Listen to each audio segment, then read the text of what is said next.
et pour une rencontre qui est quand même assez exceptionnelle avec Marie-Caroline Saglio-Jacimirski, qui est non seulement professeure en anthropologie à l'INALCO de Paris, mais aussi, et c'est pour ça qu'elle est ici, psychologue clinicienne à Avicenne. Avicenne, c'est l'hôpital qui reçoit, depuis 1934, en fait, d'abord les Algériens. Enfin, vous allez dire plus en détail ce qu'il y en est. Et c'est là où les gens traumatisés parmi les réfugiés, parmi les demandeurs d'asile, lui sont adressés une ou deux fois par semaine, 2 après-midi par semaine. Et heureusement qu'elle a en même temps ce professorat d'anthropologie à l'INALCO, parce que pour avoir lu son livre, parce qu'elle est autrice de ce livre-là, La voix de ceux qui crient, je peux vous dire que c'est un livre passionnant et ébranlant. Et oui, pour recevoir d'abord des bribes de parole, n'est-ce pas, et ensuite qu'elle essaie de construire en discours, en récit, c'est vraiment très très dur d'avoir cette fonction-là, mais en même temps, bon, c'est à vous de nous en parler. Peut-être on commence par Avicenne, son histoire et pourquoi c'est devenu un hôpital pour les demandeurs d'asile. Alors merci de votre invitation d'abord, et puis merci de votre présence. Avicenne, c'est un très grand hôpital de secteur, donc à Bobigny, qui a la particularité d'être près de Roissy d'ailleurs. Lorsqu'il y a le crash égyptaire et autres crashs, on est là. Mais c'est un hôpital qui a énormément de services, et dans un des services, le service de psychiatrie, il y a une consultation de psychotraumatisme. Effectivement, à cause de son histoire, donc vous l'avez très bien rappelé, c'est un hôpital qui a ouvert en 1934, qui a une particularité sur un territoire où il y avait des populations venues d'Afrique du Nord, d'accueillir ces populations. On est de toute façon en plein 93, c'est quand même le grand territoire d'accueil français. Il avait comme particularité d'avoir demandé à une partie de son personnel soignant, surtout les infirmières d'ailleurs, de parler la langue. Donc il y a toujours eu cette question de pouvoir mettre la question de la langue et peut-être de l'interculturel aussi dans le soin. Ensuite, bien sûr, avec la sectorisation des hôpitaux, avec les changements historiques aussi, cette particularité d'Avicenne change, mais reste une tradition très forte autour de la variable culturelle, j'ai envie de dire, qui fait qu'il n'y a pas cet étonnement qu'on sent quelquefois chez des soignants, a fortiori, puisque maintenant les centres d'accueil, d'orientation et tous ces centres pour les demandeurs d'asile sont ouverts nationalement. Il n'y a pas cet étonnement chez les soignants qui disent mais je ne sais pas faire, c'est pas la langue, ce sont des symptômes qu'on ne connaît pas. Enfin, voilà, il y a toujours eu dans cet hôpital cette particularité. C'est aussi historiquement un hôpital intéressant. C'est là qu'en 1982, Toby Nathan a ouvert sa première consultation d'ethnopsychiatrie. Ensuite, Toby Nathan est parti plutôt vers Saint-Denis. Mais le service, et en particulier le service de psychiatrie et cette consultation de psychotrauma a été ensuite reprise par Marie-Rose Moreau, qui est aussi un grand nom, on va dire, de l'ethnopsychiatrie. Elle est maintenant à la Maison de Solène, donc à Cochin, dans le centre de Paris. Et aujourd'hui, se poursuit cet héritage. Alors, j'ai envie de dire, c'est un hôpital, donc ce qui fait rentrer les personnes dans cet hôpital, c'est une forme de diagnostic dont on va se séparer assez vite, mais c'est vrai que c'est très clinique et très psychiatrique. Et voilà, et dans cet hôpital, dans la consultation de psychiatrie, il y a beaucoup de types de propositions. Il y a un groupe trauma qui a peut-être aussi un héritage d'ethnopsie, je ne sais pas. Personnellement, je ne dirais pas du tout que ma consultation est de l'ethnopsie.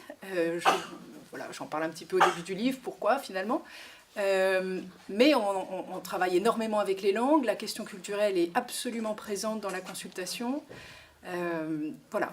Oui, parce que de combien de pays viennent-ils, hein? La Guinée, de dizaines de pays, voilà. de pays, en fonction évidemment de l'actualité politique, ce qui est toujours très troublant. C'est-à-dire, voilà, c'est un service de psychotrauma, c'est-à-dire que je passe d'un patient du Bataclan à un demandeur d'asile. C'est quand même une particularité de ce service. Ah. C'est-à-dire qu'on... Alors je ne parle pas des patients du Bataclan ou de Nice ou autres qu'on a eu qu'on a dans cet hôpital, qu'on continue à avoir d'ailleurs. Pourquoi ? Parce que c'est un grand service de psychotrauma. C'est connu pour ce, entre autres. La deuxième variable qui est très connue, c'est que c'est un hôpital qui a un très gros budget pour la traduction. C'est-à-dire, il accepte, on peut décider qu'on a besoin d'un interprète dans l'hôpital. C'est rare, finalement, des hôpitaux qui ont cette possibilité-là. D'offrir aux soignants un interprète. C'est souvent une des limites dans les CMP et dans les centres de soins, c'est-à-dire que sans la langue, assez vite le soignant, même en utilisant un anglais, voilà, sans qu'il y ait une limite, bien sûr, et ça c'est vraiment quelque chose qui se pose beaucoup avec les demandeurs d'asile. Je parle des demandeurs d'asile parce que leur situation, disons, de vulnérabilité politique vient rencontrer aussi quelque part la consultation clinique. Mais ceux qu'on reçoit, ce sont aussi bien des demandeurs d'asile que des réfugiés, que des déboutés, que des personnes qui d'ailleurs sont sans papier et n'ont plus de possibilité de recours. Enfin, en fait, on reçoit absolument voilà, toute une population. Et puis donc des victimes, entre guillemets, de traumas qui n'ont rien à voir avec cette problématique migratoire, puisqu'on a des personnes qui ont été agressées dans le secteur ou des personnes victimes d'attentats, par exemple. Mais cette particularité des interprètes dans des langues les plus extravagantes, comme le Peul, le Yoruba, et encore, Bengali, tout ça sont oui, encore des langues bien traduites. Donc des traducteurs de dialectes, carrément. Ah oui, ou de langues, j'ai envie de dire, mais beaucoup plus rares. Vous avez créé 12 dialectes ou langues parlées, plus l'anglais. Oui, on est sur une vingtaine, une trentaine de langues, sachant que Interservice Migrants qui traduit, qui est l'association vers laquelle se retournent la plupart des institutions, en tout cas hospitalières, aujourd'hui pour traduire en Île-de-France, à 120 langues. Donc ça va assez loin. On s'est retrouvé bloqué sur certaines langues. Par exemple, le Kikuyu, au Kenya, qui est la 4e langue du Kenya, on ne l'a pas trouvé. Non, c'est compliqué. C'est compliqué parce qu'on avait un des patients dont je parle, qui vient du Kenya. Du coup, on l'a traduit aussi bien à l'OFPRA qu'à la CNDA, etc. On l'a toujours traduit en swahili. Ce n'est pas sa langue maternelle. Il arrivait, et c'est une langue entre guillemets dominante, et c'est un homme qui a été lâché, enfin laissé pour mort plusieurs fois. C'est un homosexuel qui a été, dans un contexte du Kenya très conservateur, qui a été battu, etc., jusqu'à devoir fuir. Et ce qui est très intéressant, c'est que pour lui, utiliser le swahili est très compliqué. Alors, il parle un petit peu anglais, mais c'est à nouveau une langue très chargée pour lui. Bon. Et on n'a pas trouvé, en l'occurrence, d'interprète en kikuyu. On a décidé de faire la consultation, non pas en swahili, qui aurait été beaucoup trop dominant pour lui, c'est dans cette langue qu'on l'a battu, mais en anglais, donc, dans un anglais. C'est toujours intéressant parce que votre propre anglais, qu'on croit, on se dit on va y arriver, mais en fonction des anglais qu'on utilise, que ce soit avec un tamoul, un tamoulophone ou typiquement un kényan, on s'aperçoit qu'on est sur des langues qui elles-mêmes bougent. C'est très intéressant. Oui, de toute façon, je vois la difficulté pour vous, c'est surtout justement ces bribes de langue qui sortent au départ seulement, hein, ces bribes de paroles. Hein. Parce que c'est pas cohérent ce qu'ils vous racontent. Hein. Et ils sont tellement traumatisés que, bon, l'accès est très difficile. L'accès à leur trauma et même à leur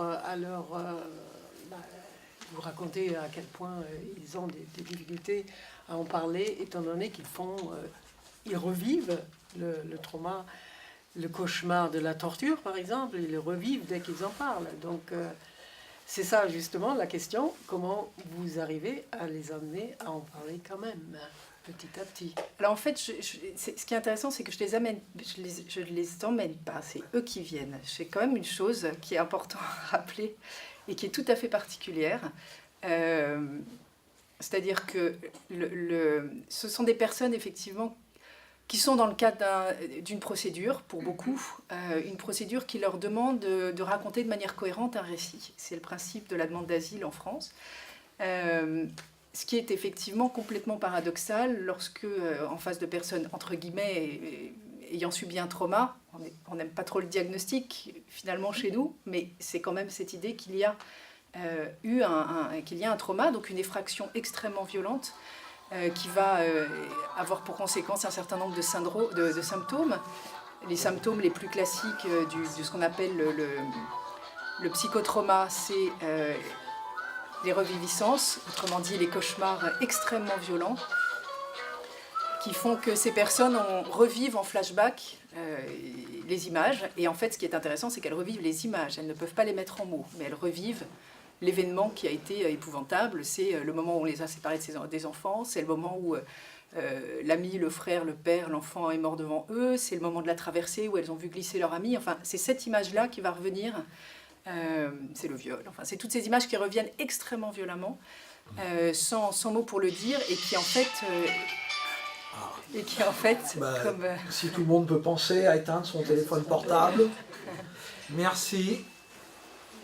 Et qui en fait les habitent absolument continuellement et qui vont expliquer un deuxième symptôme qui est le symptôme de la dissociation traumatique, qui fait que ces personnes sont là devant vous, mais en fait elles ne sont pas là. C'est-à-dire qu'on a vraiment des cas quasiment de somnambulisme. Il m'est arrivé d'avoir un médecin qui nous dit « j'ai un somnambule, on ne sait plus quoi faire, on l'a pourtant médicamenté ». Et c'est vrai qu'on trouve des formes de psychotropes qui calment les images même, mais impossible. Et c'est vrai qu'on est devant des personnes qui sont complètement happées par la violence, qui a été très intériorisée d'ailleurs. Et donc voilà un de ces deuxièmes symptômes. Après, il y a tous les symptômes propres à la dépression d'ailleurs, qui sont là. C'est des personnes qui sont d'une immense solitude avec elles-mêmes, qui ont l'impression qu'il n'y a plus rien à faire, et puis tous les symptômes autour de la perte de sommeil, par exemple. C'est très compliqué pour eux de dormir. Accepter de se laisser emporter dans la nuit, c'est aller dans le monde des cauchemars, donc c'est très très difficile. Et donc ces personnes, généralement, qui connaissent absolument pas un psychologue, enfin, ou il n'y en a pas chez eux, ou c'est réservé à une élite, qui ont des symptômes qui leur font très peur. Pourquoi ? Parce que le lendemain matin, en se réveillant dans leur centre ou même dans la rue, leurs amis leur disent « mais qu'est-ce que tu as eu à hurler toute la nuit comme ça ? Tu t'es débattu, tu es fou. » Parce que ils perdent les objets les plus simples, parce qu'ils se retrouvent tout à coup à errer quelque part alors qu'ils ne savent même plus quand ils sont partis justement de leur foyer. Enfin, beaucoup de choses qui fait que cognitivement ça ne va pas. La mémoire est très très abîmée. Et justement, vous vous rappelez la folie. Eux, ils ont très peur de devenir fous. Ils ont très peur d'être fous. Donc ce qu'on entend nous, c'était pour vous dire que c'est eux qui viennent. C'est-à-dire qu'on est face aussi à des personnes qui sont dans des modes de culture où il y a d'autres propositions thérapeutiques avant d'arriver à l'hôpital psychiatrique, qui est quand même quelque chose de très chargé. Enfin, l'hôpital psychiatrique, c'est pas rien, parce que ça, en revanche, ils connaissent très bien dans leur pays. Enfin, il y a des formes de psychiatrie. Pour avoir étudié longtemps ça en Inde, qui est mon terrain d'anthropologie, voilà, il y a bien sûr un pluralisme thérapeutique dans tous les pays dont sont originaires ces personnes, et la psychiatrie renvoie à une forme de folie, sachant qu'il y a d'autres formes de folie aussi, les folies du mauvais sort, les folies de la violence des personnes qui leur veulent du mal au pays, qui continuent à leur vouloir du mal. On a beaucoup ça en consultation, c'est-à-dire des personnes qui continuent à être menacées finalement, etc. Et ces personnes, lorsqu'elles arrivent, c'est peut-être un des derniers recours, c'est peut-être aussi parce qu'une partie de leur communauté les a rejetés, ce qu'on a beaucoup aussi, c'est-à-dire une partie de leur communauté leur dit tu t'habites plus ici parce que tu es en train de déranger tout le monde, tu es porteur de quelque chose, donc ils ne savent plus, à ce moment-là ils vont mal, éventuellement un médecin les repère, éventuellement... donc ça s'est passé beaucoup au centre de la Chapelle, par exemple, où à un moment, le SAMU social nous envoyait quelques personnes qui étaient là un peu moins qu'en transit, en disant, là, il y a vraiment quelque chose qui ne va pas, sur à nouveau des symptômes qui qui sont très très bruyants, comme on dit, c'est-à-dire des personnes qui sont très isolées, qui peuvent être très irascibles, qui ne dorment plus du tout. C'est très impressionnant, des personnes qui ne dorment plus, elles sont vraiment épuisées, qui sont tristes, hein. On sent une forme de dépressivité très, très importante, et puis qui à nouveau ne sont finalement pas là. Voilà. Donc il y a pour revenir à ce que je disais tout à l'heure, il y a ce paradoxe qui est que on leur propose, quelqu'un leur propose, ça peut être aussi leur communauté qui les envoie jusqu'à nous. Pourquoi ? Parce qu'on sait qu'il y a des langues chez nous dans ce service. Donc souvent quand une personne est passée par ce service, elle amène quelquefois quelqu'un en disant voilà, elle l'a su, il a la même chose que moi. C'est toujours cette particularité étonnante. Et puis, donc ils arrivent ici et en fait, entre guillemets, on ne leur demande rien. C'est-à-dire qu'ils sont là, avec beaucoup de souffrance. Et puis, effectivement, se passe une forme de dialogue qui est au début souvent des bribes de mots avec cette très, très intéressant d'ailleurs la première demande. La première demande, c'est faites quelque chose pour que j'arrête de penser. C'est une demande très, très classique. Je veux plus penser à ça. Donc, donnez-moi quelque chose, donnez-moi un médicament. Et là, Première vous devez demande. passer En pensant bien sûr que je suis un médecin, donc donnez-moi quelque chose pour arrêter de penser. Et puis l'autre chose, et l'autre proposition, c'est de toute façon, vous pourrez faire ce que vous voulez, on ne peut plus rien pour moi. Ça, c'est aussi quelque chose qui arrive beaucoup, qui est très, très, très bouleversant, hein, parce que ces personnes sont là devant vous. C'est très propre au trauma, ça aussi. C'est-à-dire que vous avez une personne qui est face à vous, donc qui est venue jusqu'à vous et qui en même temps vous renvoie finalement sa solitude avec cette phrase. Et puis arrive assez vite, est-ce que je suis fou ? Est-ce que je suis en train de devenir fou ? C'est-à-dire qu'il y a un tel état de chaos finalement dans la tête avec un événement qui ne cesse ou des événements. La particularité de ce trauma, c'est que c'est un trauma qu'on dit complexe en psychiatrie, c'est-à-dire qu'il a été répété, et que beaucoup de ces personnes revivent quelquefois en France des situations de violence qui leur font revivre immédiatement. C'est des formes de violence, en tout cas dans la violence politique, entre guillemets, qu'ils vivent aussi ici. Donc voilà la demande de ces personnes. Et ce que je disais ici, c'est qu'on n'a pas du tout être sur un type de parole qui est celui qu'on leur demande dans les administrations, c'est-à-dire qu'on ne va pas leur demander de raconter leur histoire. Ça ne commence absolument pas comme ça. Et d'ailleurs, c'est assez intéressant parce que certains arrivent avec leur récit, qui a été écrit pour un futur passage à l'OFPRA ou à la CNDA, et nous le mettent sur la table. Et en fait, je ne lis pas les récits, je n'ai jamais lu les récits, parce qu'on le dit très vite, on dit, ça c'est le récit pour l'administration, et maintenant, comment est-ce que vous allez, vous, monsieur ? Voilà. Et là, il y a quelque chose qui est, ou vous, madame, et là, il y a quelque chose d'autre qui se met en branle, qui est une autre forme de parole, où il n'est plus question de cohérence, de dire la vérité, etc. Ça, c'est complètement secondaire pour nous. Quelquefois, on entend des faux récits, c'est pas la question. La question, c'est, on est en face de nous une personne qui est dans un abîme de souffrance, qui n'arrive pas à en sortir, et qui vient d'abord... alors après, il y a voilà, tout ce que j'essaie de dire dans mon livre, c'est qu'il y a beaucoup, beaucoup de choses. Une des premières choses, d'ailleurs, quand elle va commencer à évoquer la violence, quelquefois à rebours, quelquefois par un détail, etc., il y a cette possibilité d'adresser à quelqu'un d'autre, à un tiers, qu'on ne connaît pas, on ne savait pas qui c'était, etc., des choses d'une violence inouïe. Il y a quelques descriptions qui sont effectivement très très fortes, mais que j'ai voulu mettre, voilà, et que j'ai voulu écrire. Et encore, c'est inouï, ça dépasse complètement les récits journalistiques, je trouve. La violence de ce que ces personnes ont vu, ce sont des violences, en plus, ce sont des violences intentionnelles, ce sont des violences politiques, ce ne sont pas des violences...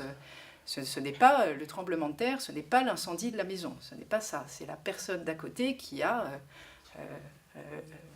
torturé, qui a violé, qui a massacré les enfants. Enfin, c'est une violence d'un homme à un autre homme, et c'est ça, cette particularité, c'est cette possibilité pour eux de commencer à évoquer ça face à un tiers, et d'abord de nous l'adresser. Et ça, je crois que c'est absolument capital, c'est-à-dire que dans le premier moment où commence à se dire quelque chose, en face de l'adresse, il y a quelqu'un qui atteste. Qui est en face de quelqu'un qui est en train de lui raconter un événement démesuré de violence et qui lui dit qu'est-ce qu'on peut en faire ? Qu'est-ce qu'on peut en faire pour qu'on sorte de cette violence ? Parce qu'il va falloir sortir de cette violence pour vivre. Voilà. Donc il y a tout un mécanisme qui se met en place. Quelques exemples. Moi, je me rappelle, pour l'avoir lu, l'homosexualité, vous l'avez évoqué, mais aussi l'excision ou alors le mariage forcé. Ça, c'était le cas d'une femme qui a été rejetée par la première femme d'un homme, puisque cas de polygamie, très fréquent en Afrique et ailleurs, et qui subit, elle, plus son enfant, tout le rejet de cette famille dans laquelle elle est forcée et qui, par contre, la fille, sa fille, refuse le mariage forcé. Alors, comment arrivez-vous à gagner la confiance déjà de cette personne et construire, parce que ce sont des demandeurs d'asile quand même, construire justement, aider à construire ce récit cohérent, finalement, pour les services administratifs et pour elle-même. Nous, on travaille vraiment pas du tout pour l'OFPRA. Et d'ailleurs, je dis ça en amusé parce qu'on a par ailleurs des liens, évidemment, avec l'OFPRA et avec la CNDA, puisqu'on est un hôpital et qu'on écrit un certificat médical et que notre certificat médical, on a très très envie qu'il soit entendu, d'autant plus que, vous le savez peut-être, la récente loi migration a repris un des éléments de la loi sur l'étranger du 7 mars 2016. Et dans cette loi, par exemple, les demandes pour soins sont aujourd'hui sujettes à caution. Dans cette loi également, les demandes pour protection, entre guillemets, pour des raisons médicales, sont maintenant le fait des médecins de l'OFII, donc l'Office français de l'immigration et de l'intégration, et ne sont plus le fait des médecins de l'ARS. Autrement dit, quand nous on a quelque chose à dire, on a en face de nous des médecins qui finalement dépendent de l'OFII et donc du ministère de l'Intérieur. Ça a vraiment, on a vu voilà, il y a un vrai changement dans le contexte, c'est-à-dire que la voix des soignants, entre guillemets, aujourd'hui est plus sujette à caution, et pourtant on a des choses à dire, bien sûr. Et c'est très intéressant parce qu'il y a eu un événement en fait très inaugural avec l'hôpital Avicenne et l'OFPRA en 2015 pour Raj, pour le patient dont je parle. Alors évidemment, les noms sont changés, etc. Mais il y a eu un événement important qui fait que depuis, on a des liens forts avec la direction de l'OFPRA qui a commencé à mettre en place de plus en plus de groupes pour réfléchir au trauma. Et pour réfléchir à ce paradoxe complètement inouï qui est que la personne qui est la plus effractée et celle vraiment dont la parole va être précisément complètement bouleversée. Hein. Les personnes ne peuvent pas revenir sur des événements sans elles-mêmes paniquer. Je ne sais pas si vous avez une idée de ce que sont les box de l'OFPRA quand on est seul en face d'un officier de protection avec un interprète plus ou moins dans sa langue maternelle, mais un interprète qui peut réagir aussi et qui peut changer des éléments de votre parole. Bref, beaucoup de patients ont l'impression de subir un interrogatoire et donc quelque chose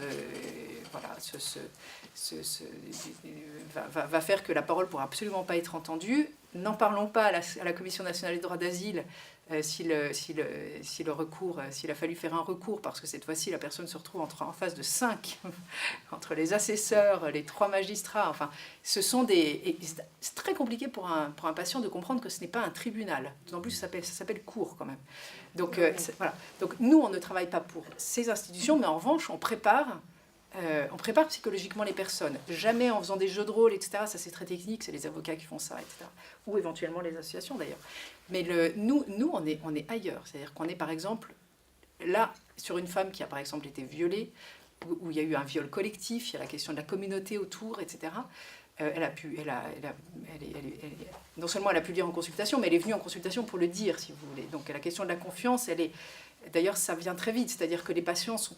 J'aime pas trop ce terme objectivement, mais c'est vrai que les patients qu'on a comprennent parfaitement l'espace où ils sont.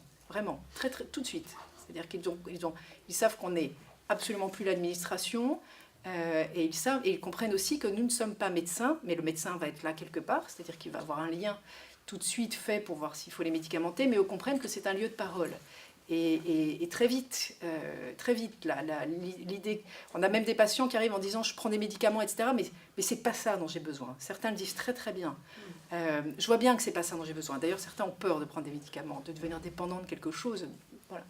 Et ils comprennent très bien que voilà, cet espace de parole avec un tiers, à nouveau, on ne leur demande rien, s'ils ne veulent rien dire, on ne leur demande rien, mais qui est là uniquement pour essayer de se dire, voilà, qu'est-ce qu'on fait de tout ça? Et c'est quand même une parole très bienveillante, c'est un lieu très sécurisant pour eux. À nouveau, nous, on a beaucoup de patients qui arrivent 3 heures avant l'entretien et qui dorment dans la salle d'attente parce que c'est un lieu où, à nouveau, c'est un lieu de repos pour eux. Bon. Et donc c'est important pour nous de leur dire, lorsqu'ils vont passer à l'OFPRA, à la CNDA et autres, de leur dire des choses aussi contraires finalement à ce qu'on aurait pu imaginer, qui est vous avez le droit de ne pas dire. Ça, c'est un des éléments les plus importants pour eux à comprendre. Refuser la parole parce que ça c'est même pas de l'ordre, même pas de l'ordre du récit. C'est ce qu'on essaie de leur expliquer, c'est vous avez en face des personnes qui, si elles ne connaissent rien de votre histoire, ne pourront rien faire. Donc il va falloir leur faire comprendre que vous avez besoin d'être protégés.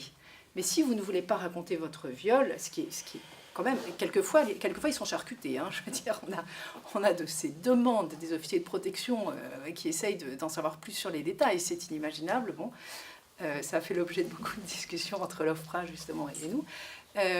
Mais ce qu'on essaye de faire, c'est d'aider la personne à justement faire comprendre un certain nombre de choses, mais être capable de dire ça, je ne peux pas vous le raconter. Je peux vous raconter autre chose. Ça, je ne peux pas vous le raconter. Voilà, pouvoir dire ça, ce n'est pas possible. Donc, c'est des choses très importantes qu'on essaye de leur dire, et c'est un soulagement immense pour certaines personnes de pouvoir, de savoir qu'elles ont d'ailleurs c'est un droit, qu'elles ont ce droit de ne pas dire.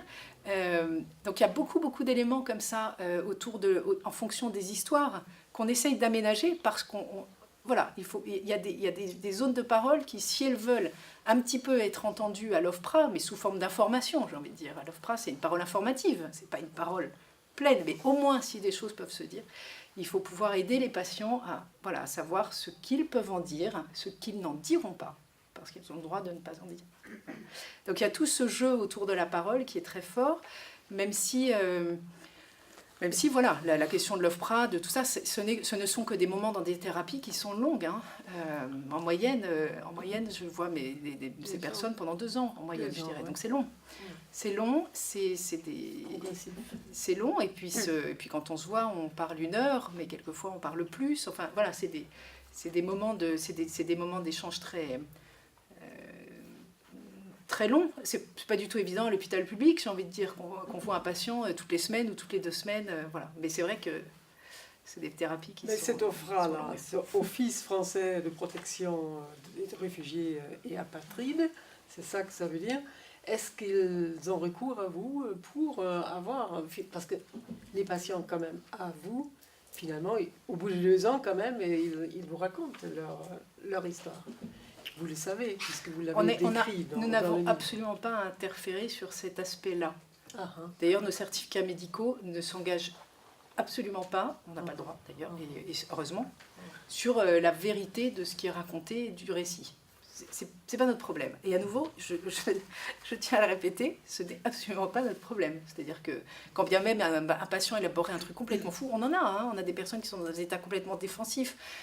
En ce moment, j'ai un patient bengali qui qui part sur vraiment un délire très très violent, et on finit par comprendre qu'il y a une histoire de meurtre dans laquelle il est mêlé. Mais j'ai envie de dire, ce n'est pas ma question. Voilà. Ce n'est pas du tout ma question. Ma question, c'est la souffrance de quelqu'un qui arrive en disant je n'arrive plus à vivre parce qu'elles ne peuvent plus dormir, parce qu'elles ne peuvent plus penser, parce que leur histoire n'a plus de chronologie, parce que c'est une explosion de violence dans leur tête, parce que à nouveau leur parole est extrêmement a été très abîmée, et puis le lien social a été abîmé. Ce sont des personnes qui ont été trompées souvent. Hein, je veux dire, c'est souvent des personnes où il y a eu quelque chose qui a été dit avant de rentrer en Libye, on leur a promis d'eux, et puis le passage en Libye a été épouvantable.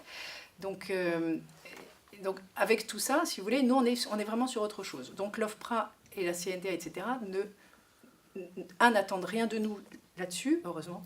Et deuxièmement, ne nous demande rien. En revanche, là où quelque chose peut se faire, à mon avis, beaucoup plus, et a commencé à se faire, c'est avec ce patient dont je parle dans le livre, qui est un patient qui a été torturé, et l'histoire est terrible parce que c'est un patient sri-lankais, tamoul du Sri Lanka, qui a une histoire très complexe, qui s'est retrouvé torturé au pays, qui a d'abord été 3 ans en Suède, et qui, là, n'a pas vu de médecin, rien, est resté vraiment dans un foyer avec les siens, et être avec les siens,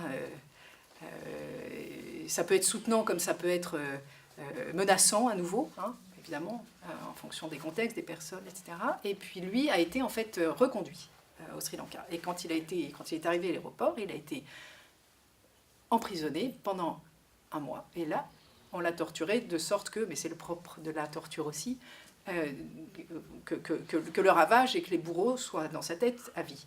Autrement dit, on lui a passé le dos avec un fer à repasser jusqu'à ce qu'il ait plus de dos. Et donc ce patient est reparti avec un passeur, etc. Et chaque départ, il faut quand même voir une chose qui est très importante, je fais une minuscule parenthèse, je ne connais pas, je n'ai jamais vu, dans mon centre en tout cas, je n'ai jamais vu une personne qui est partie de gaieté de cœur en allant chercher un Eldorado en France. Enfin, c'est même tellement décalé par rapport à ce qu'on voit, c'est-à-dire qu'il n'y a aucune migration de ce qu'on voit qui n'est pas aussi une perte et une séparation.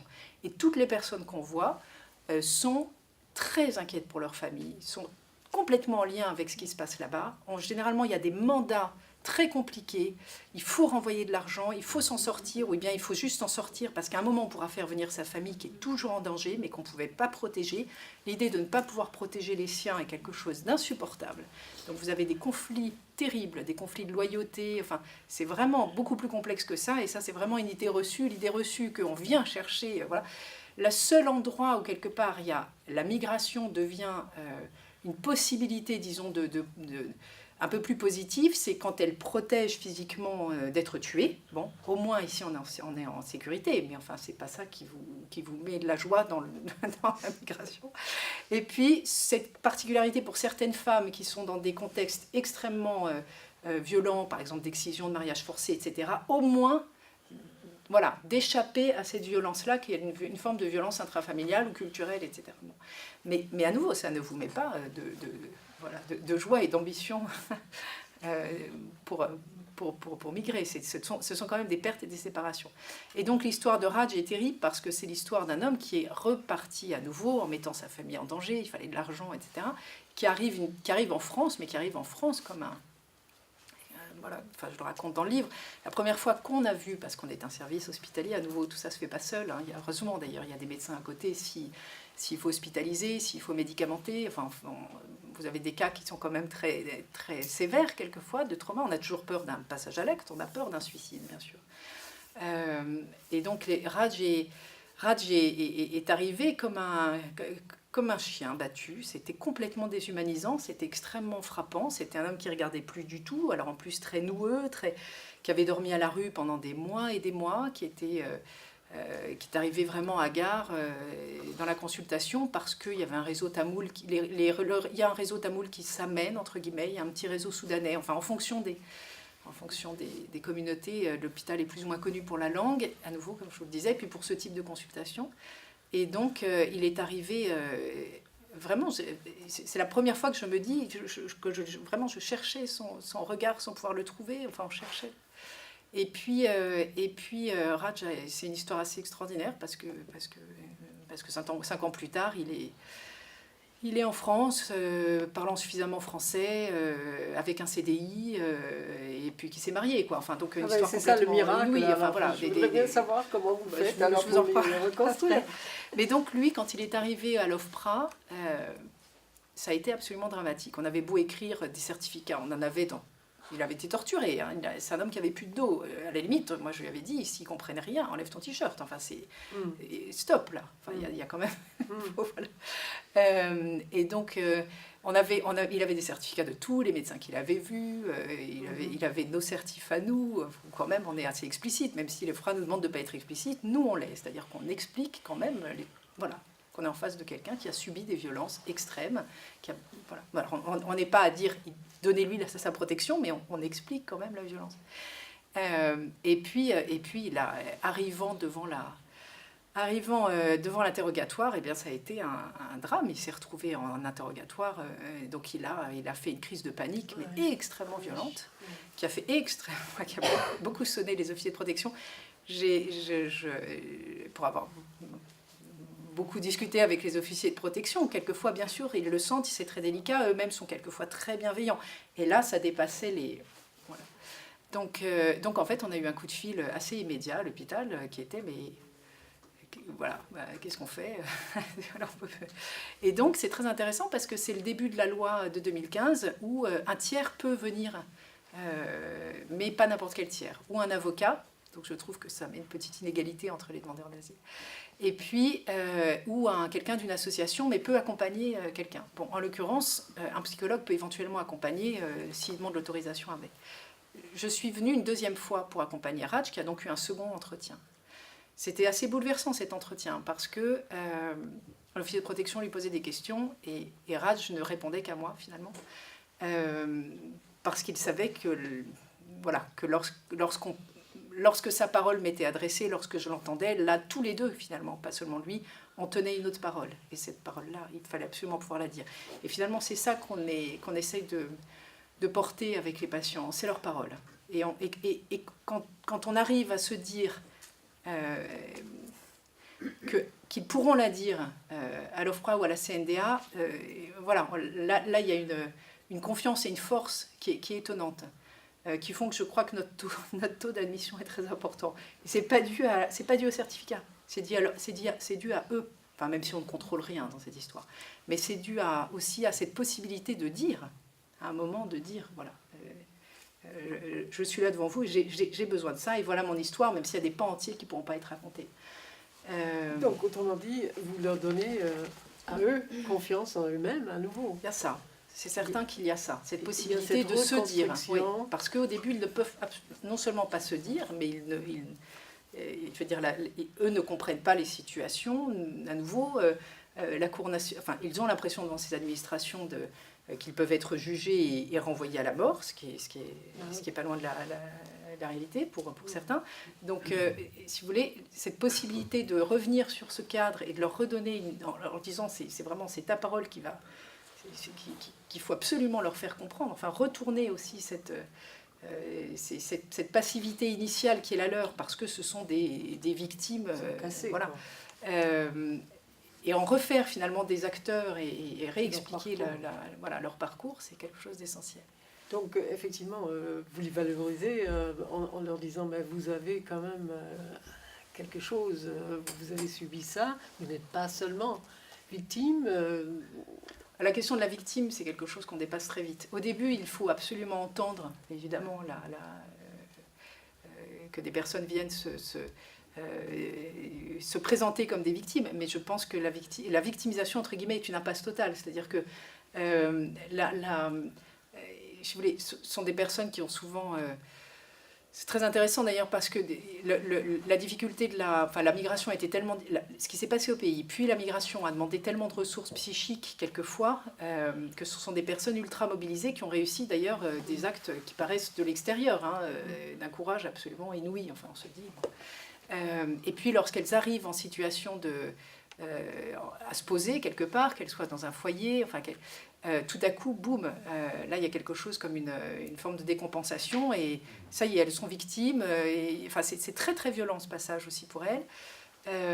Et là, il va falloir sortir quelque part de la passivité, sortir de juste vous m'aidez, parce qu'il va falloir qu'elles soient sacrément des acteurs, voilà, non seulement pour continuer, alors ça veut dire avoir les papiers, etc., mais pour ceux qui n'ont pas les papiers, parce qu'il y en a quand même pas mal qui n'ont pas les papiers, continuer indépendamment, j'ai envie de dire, elles ne se résument pas à leur histoire traumatique non plus, ce sont des personnes, c'est aussi une chose qu'on ne voit plus finalement, je pense, c'est-à-dire qu'on est en face de personnes qui sont dans leur pays, enfin beaucoup plus je pense qu'en France, que dans nos pays à nous, ce sont des personnes qui sont affiliées, ce sont des personnes qui ont des rôles, enfin les rôles familiaux sont extrêmement forts chez eux.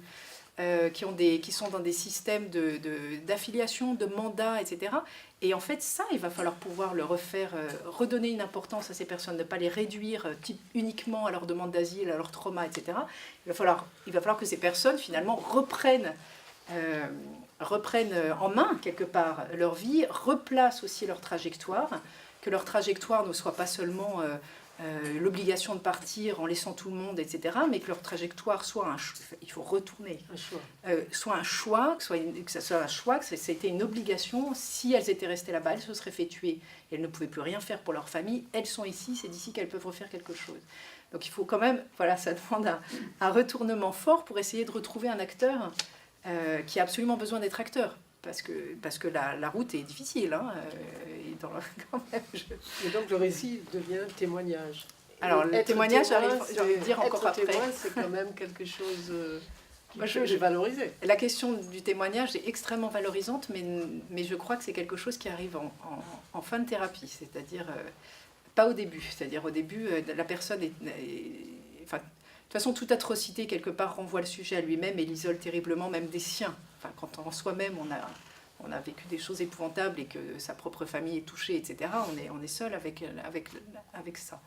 Il faut beaucoup de je pense, de travail psychique pour pouvoir entendre cette chose qui est l'histoire que tu racontes, c'est l'histoire de ta communauté, c'est l'histoire des tiens. Il faut qu'elle soit dite, il faut qu'il y ait des personnes qui puissent le dire. Ce qui est le cas, par exemple, avec les Peuls de Guinée qui sont passés par les prisons de Guinée, qui ont là des forces de témoignage inouïes qu'on est seulement, nous, en train de comprendre par les rapports du HCR et autres. Mais finalement, ça a mis du temps à se dire tout ça, hein, que les prisons de Guinée étaient...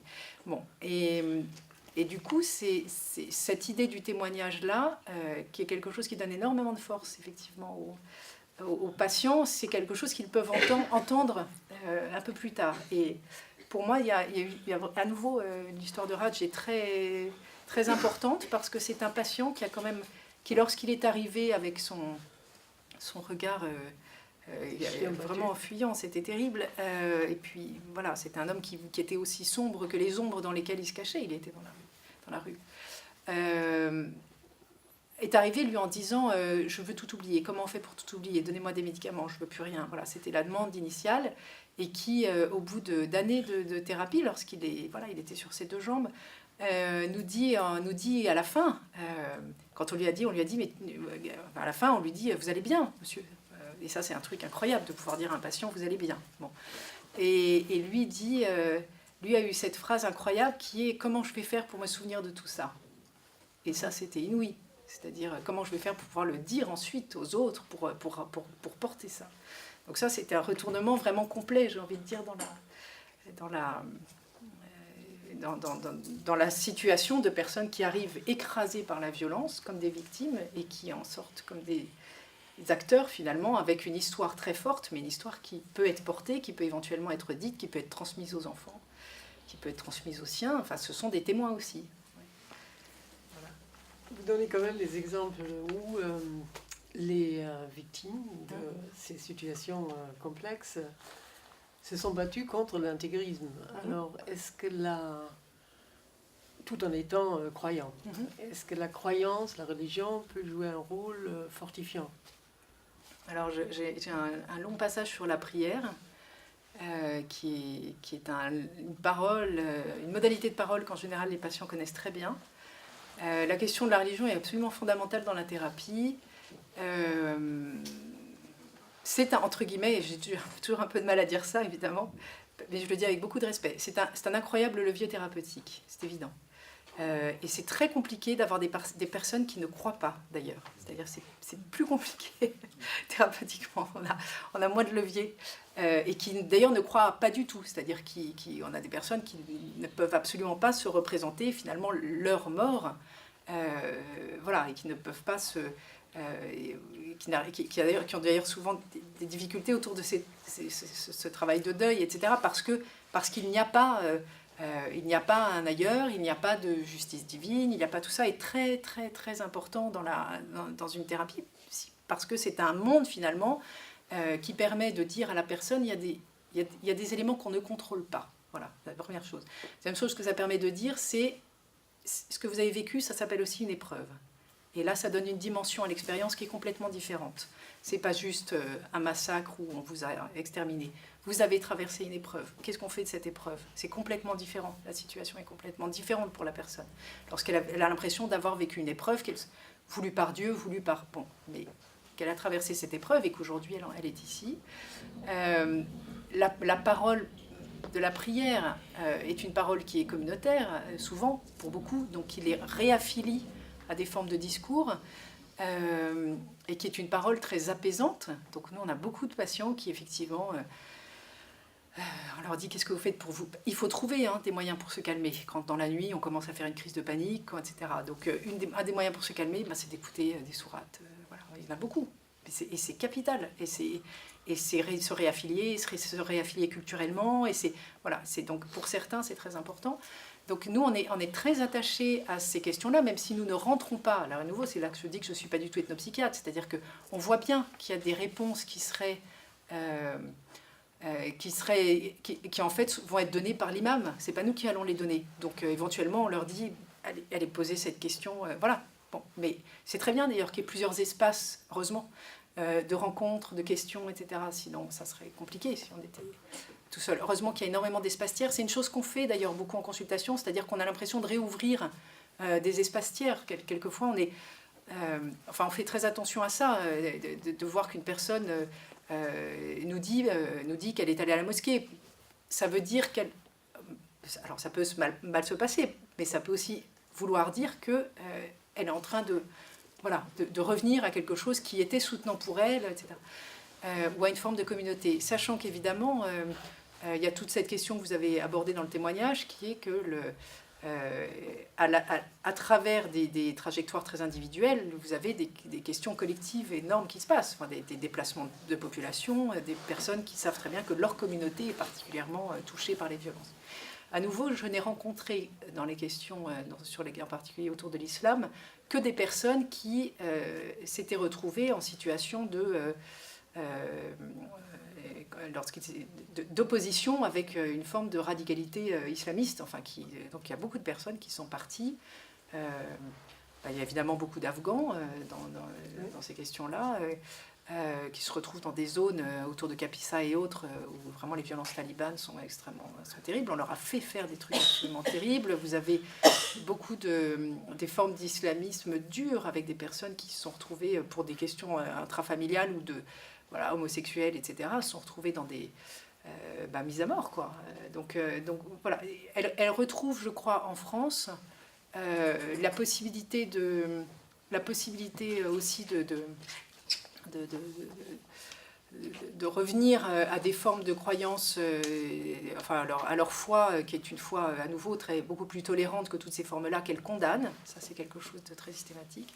Et donc, c'est toujours intéressant de les voir revenir, par exemple, à leur lien communautaire ou à leur lien religieux, ce que je vous disais tout à l'heure, à une mosquée ou un temple pour les... Bon. Donc pour nous, c'est un levier thérapeutique, sans qu'on s'engage plus maintenant dans ces questions. À l'inverse, la question du voile, on la vit très bien, on la voit beaucoup, on voit des conversions, on voit bien que c'était des éléments très très importants psychiquement, cette question de l'affiliation religieuse, elle est très importante. Et vous avez raconté l'histoire de Ibra, de la Guinée. Là, il s'agit vraiment d'une culpabilité très très forte vis-à-vis d'un père qui l'a rejeté, d'un père imam. Oui, et qui est imam en plus. Oui. Donc il ne se sent plus rien, il se sent ni bon musulman, ni bon fils. Voilà. Comment peut-on agir en tant que psychologue sur des cas comme ça de culpabilité extrême? Pour le psychologue, de toute façon, l'idée elle est toujours la même. C'est un puzzle et il faut trouver le levier par lequel on va renverser finalement le scénario actuel. Le scénario actuel, c'est le scénario du pire. Voilà, je suis plus rien. La violence est telle qu'elle vous a anéanti. Et donc, refaire l'histoire. Donc l'histoire d'Ibra est très touchante parce qu'Ibra a en fait une problématique presque adolescente, mais quelquefois on a des très très jeunes. Donc vous avez des problématiques très très... Lui, c'est l'histoire d'une désaffiliation. C'est l'histoire d'un jeune Guinéen qui prie dans les histoires de l'UFDG, donc ce parti qui est le parti Peul en Guinée, où les Peuls sont une minorité aujourd'hui, enfin une minorité d'ailleurs, c'est une très grande partie de la population, mais qui aujourd'hui, par un pouvoir, par le pouvoir d'Alpha Condé, ou qui compte beaucoup de Malinké et autres, est devenue finalement une espèce de guerre ethnique très compliquée, et qui fait qu'on retrouve beaucoup de Peuls emprisonnés, a fortiori dès qu'ils sont dans les forces d'opposition, et donc dans ce parti du FDG. Donc l'histoire d'Ibra, qui est un jeune homme avec un père imam très pratiquant, très respecté. Lui-même se retrouve dans les partis, à faire des manifestations, emprisonné plusieurs fois, torturé. À nouveau, les prisons de Guinée, les récits qu'on en a sont effroyables, avec vraiment l'idée qu'on inscrit la mort dans leur tête. C'est terrible. Et donc on a vraiment des récits de torture où on pourrait presque faire des typologies de torture, même si l'idée est toujours la même, c'est-à-dire vraiment inscrire la violence, que vous soyez encore en vie ou pas, vous êtes mort. Donc Ibra se retrouve là, et finalement arrive à partir par un système de passeurs qui est payé par une partie de la famille. Et lorsque Ibra arrive en France, il survit pendant 2 ans dans la rue, ce qui est très complexe toujours, mais lui y arrive bien, et puis il retrouve des personnes de sa communauté. Je vous rappelle quand même qu'il y a la moitié des demandeurs d'asile qui ne peuvent pas être en CADA, il n'y a pas assez de place. Donc les autres, ils sont ou dans des systèmes d'aide dans les communautés, et d'ailleurs l'aide est plus ou moins bienveillante, quelquefois elle est payante, ça devient très compliqué, ou bien à la rue, ou bien c'est la situation du 115, on est 3 jours à la rue, un petit peu au 115, enfin c'est compliqué. Et donc Ibra fonctionne comme ça, enfin, il a du mal, mais il y arrive. Et puis finalement, il ne trouve aucune aide à la mosquée, lui. Au contraire, on lui dit « Mais qu'est-ce que tu viens de demander de l'aide ?» Ici, c'est pour prier. Donc finalement, là où il va trouver de l'aide, c'est dans une église qui lui donne non seulement de quoi s'habiller, de quoi se nourrir, mais aussi une forme de bienveillance et d'accueil, etc. Et donc, ça va être très très important pour lui, cette église. C'est là où il trouvera une écoute, et il le dira à son père, à sa famille, et son père voit le diable. Et donc voit le diable avec une violence inouïe dans ses mots, inouïe. Et en fait, son père va recrier comme on criait sur lui à la prison. Et ça, pour lui, c'est insupportable. C'est une forme de parole hurlée qui le détruit complètement. Son père lui dit d'aller en enfer. Enfin bref, son père le met à mort de loin. Et donc là, il y a quelque chose que j'essaye aussi qui est une thèse personnelle, mais ça c'est le côté plus anthropologique, mais je crois que c'est vraiment très important. C'est-à-dire que lorsque quelque part les référents culturels tiennent, le sujet tient. C'est-à-dire lorsqu'il y a un sens possible à tout ça, où on a dû payer, même physiquement quelque part, une révolte, on est un combattant, donc il s'est passé ça, mais on est un combattant, donc on a une cause, etc. Tant qu'il y a encore une raison, et tant que la communauté, quelque part, vous soutient dans ce que vous êtes, le sujet tient. Lorsque quelque part, les référents culturels s'effondrent, c'est extrêmement difficile. Là, il y a vraiment un effondrement, on le voit sur les cas de viol aussi. Quand une personne est violée et que la communauté sait sans le dire, mais qu'on sait bien, voilà, qu'elle est passée par la prison, et que donc elle a été abîmée, mais que le propre mari accepte ça, prend ça, etc. Mais le moment où ça ne s'accepte plus, le moment où la communauté condamne, là, il y a quelque chose d'absolument terrifiant qui se passe. C'est-à-dire que la personne vraiment s'effondre fort parce qu'elle n'a plus de référent. Et souvent, ils ne l'ont pas trouvé nécessairement encore ici pour pouvoir, en tout cas, se donner un sens à tout ce qui s'est passé. Donc l'histoire d'Ibra est celle-là. C'est-à-dire que lorsque Ibra, qui a très bien tenu pourtant, alors qu'il est dans une situation extrêmement difficile et que lui-même a été torturé, Ibra s'effondre le jour où son père, d'ailleurs c'est très intéressant parce qu'il est arrivé un jour en consultation et c'est à ce moment-là qu'il s'est complètement effondré parce que son père l'avait rejeté et que sa mère se plaçait automatiquement du côté de son père. Enfin, il n'a plus de contact avec sa famille à partir de là. Plus que ça, il avait très très peur que d'une manière ou d'une autre, il se venge concrètement. C'est-à-dire que vous avez aussi beaucoup de personnes qui... La menace est physique. C'est-à-dire que vous avez des personnes qui, ou bien parce qu'elles ont l'impression qu'on va venir les tuer, ou bien parce que entre le mauvais sort, la puissance finalement de la malveillance, donc là il y a plein de choses à dire très culturelles, mais très importantes, qui est Puis le patient vous dit, je préfère qu'il ne sache jamais où je suis, parce que tant qu'il ne sait pas où je suis protégée. Enfin, des choses comme ça, parce que voilà, il y a cette espèce de malveillance qui est là. Donc Ibra s'effondre très très fort. C'est quelqu'un qui faisait une anorexie traumatique gravissime. Et puis, alors l'histoire d'Ibra est très touchante parce qu'il avait j'étais sa psy, entre guillemets, et puis il avait un psychiatre, un médecin psychiatre, parlant du reste, ne parlant pas Peul, mais parlant Coran, j'ai envie de dire, avec lui. Mais parlant un Coran doux, un Coran voilà, qui n'est pas du tout celui de son père. Je dis parlant Coran parce que très souvent, c'est très intéressant culturellement, vous avez des renvois que du coup moi je ne maîtrise pas du tout, mais qui font qu'il y a des alliances thérapeutiques entre deux personnes qui font la référence au même modèle finalement de texte ou de principe, etc.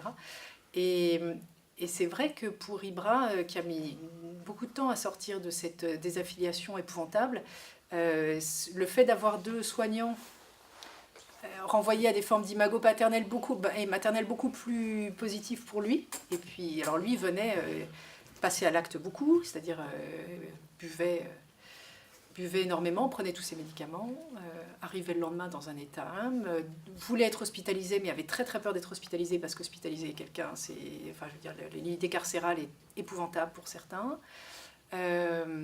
Bref, voilà, très compliqué, mais c'est aussi une thérapie qui a très bien fonctionné, puisqu'il travaille bien aujourd'hui. Mais il a fallu recréer d'autres cercles d'affiliation pour lui.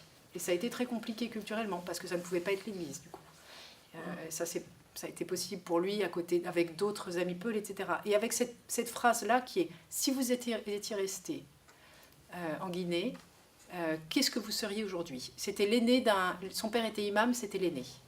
Donc, tu serais aujourd'hui imam. Est-ce que c'est toi ?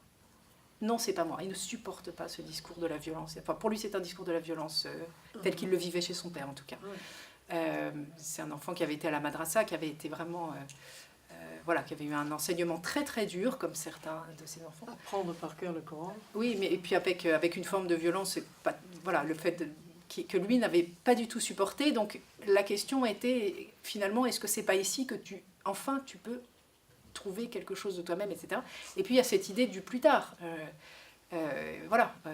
L'histoire ne s'arrête pas là. L'histoire avec son père, elle continue. L'histoire avec sa mère, elle continue. Donc il y aura un après. Il y aura un après lorsque Ibra aura les moyens d'eux, lorsque Ibra aura le moyen de payer à son père le pèlerinage. Soyons fous.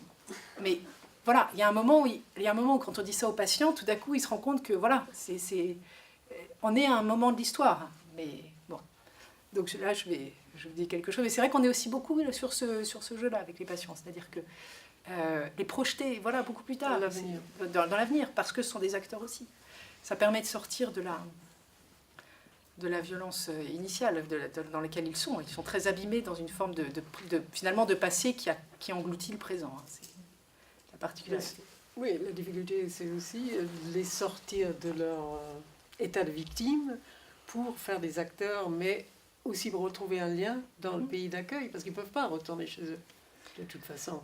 Alors, je n'en connais pas, en tout cas, des patients qu'on a eus. Nous, aucun n'est retourné dans son pays, encore que il y a des stratégies très intéressantes pour aller beaucoup plus tard revoir les siens, par exemple au Sénégal si on vient de Guinée, par exemple au Pakistan si on vient d'Afghanistan. Je veux dire, il y a un truc terrible, une chose épouvantable quand même dans les papiers. Je ne suis même pas sûre qu'ils le savent si bien. Est-ce qu'ils se rendent compte que quand ils ont leurs papiers... Alors c'est très intéressant d'avoir les papiers parce que pour certains c'est un immense soulagement, ils l'ont voulu. C'est la légitimité aussi de toute leur histoire qui est cristallisée dans les papiers, mais c'est aussi le moment où ils deviennent des réfugiés, des apatrides, des exilés. Et là, pour certains patients, c'est le début d'une dépression, ce qui est complètement incroyable d'ailleurs parce qu'on a soutenu, mais on sait aussi que ce moment qui va attester que ils sont séparés de leur pays et que maintenant ils n'y reviendront pas parce que entre avoir des documents de voyage, c'est pas la même chose qu'un passeport et de toute façon ils ne remettent plus les pieds dans le pays.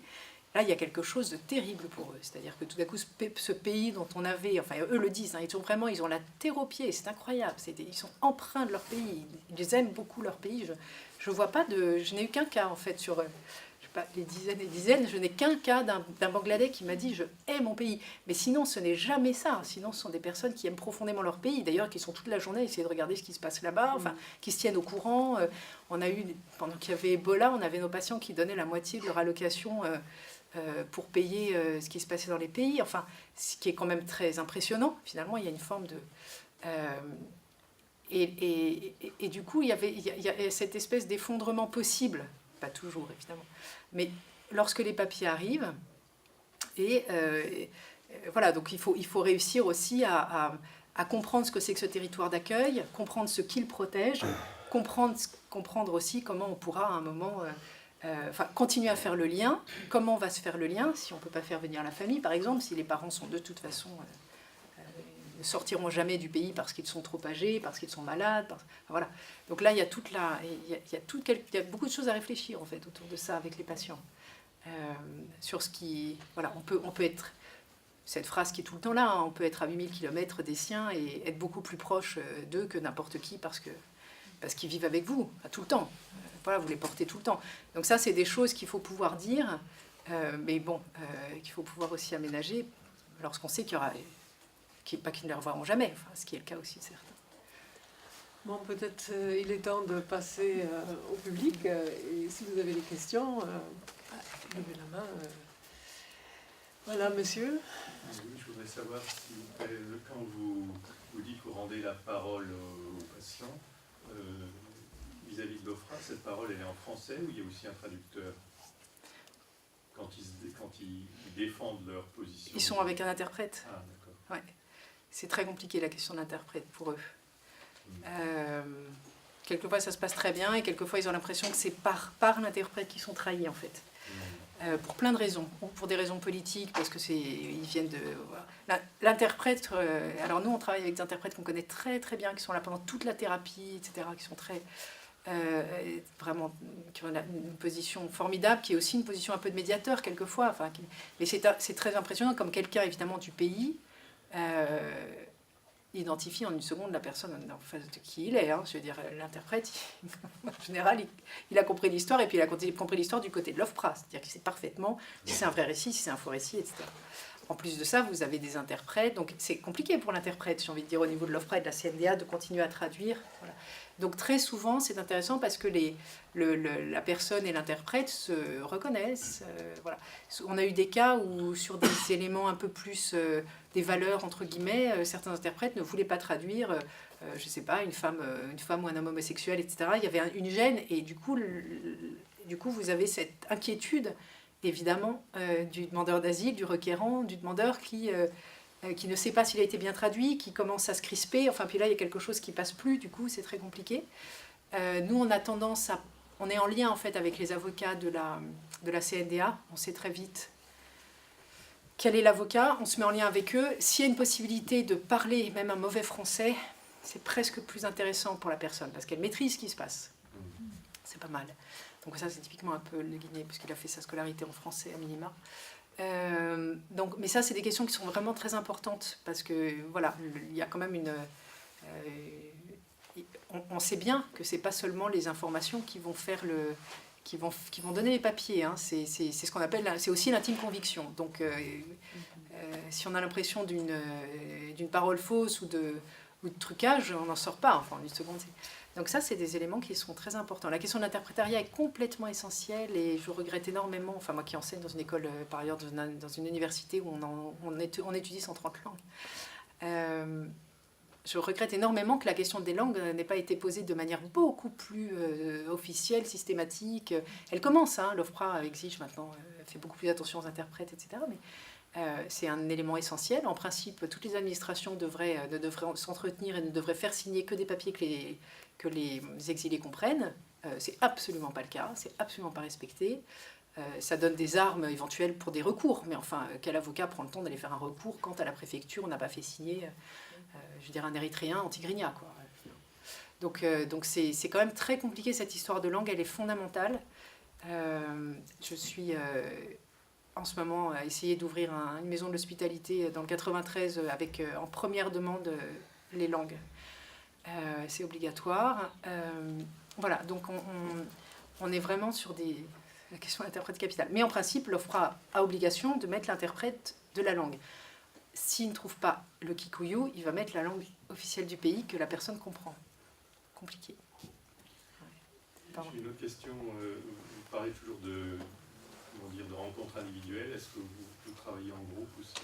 Il y a des groupes, beaucoup, à l'hôpital. J'ai travaillé longtemps dans un groupe qu'on appelle le groupe Trauma, qui répétait un petit peu l'idée qui répétait un tout petit peu l'idée de l'arbre à palabres. Il avait été fondé comme ça, c'est-à-dire vous avez un patient et vous avez une dizaine de soignants, qui viennent d'ailleurs d'horizons très différents.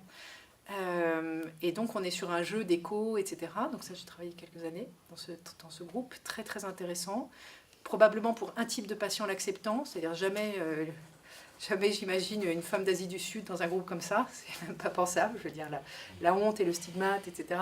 empêcheraient, mais pour d'autres, au contraire.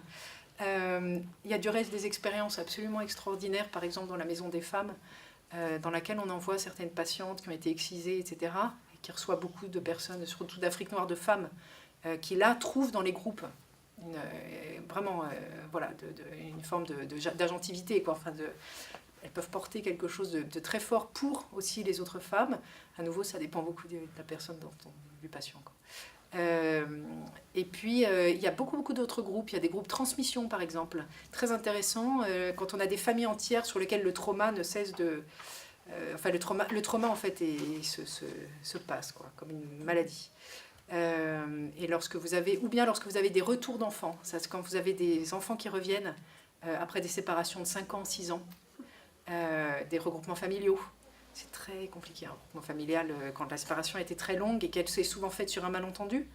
Les parents disent on part, on revient dans un mois, et puis ils reviennent pas. Et là, c'est très très difficile, en fait. Puis l'arrivée, c'est vrai que l'arrivée en France, et pour un jeune, voilà, ses parents sont partis, il avait 8 ans, il revient, il a 13 ans, et boum. Bon, donc ça, c'est typiquement, on a des groupes comme ça.